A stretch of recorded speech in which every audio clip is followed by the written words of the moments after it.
ليش تتخبى القطط او بلغتنا العامة تنخش؟ ليش ينخشون عنا؟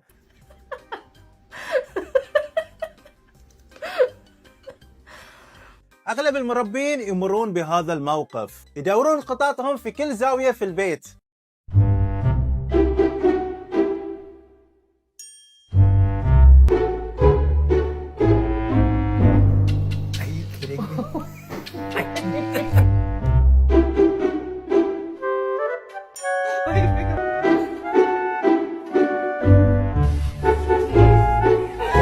وينادونها ويرفعون الشراشف ويشوفون تحت الطاولة أو تحت السرير، وممكن يتهاوشون مع العاملة اللي عندهم في البيت. مسكينة هالعاملة، يتوقعون أن العاملة بطلت الباب وشردوا القطط، يسوون دراما في البيت. طبعا من حقهم، يحبونهم يخافون عليهم، وفي الأخير تلقاها من خشة ورا الستارة.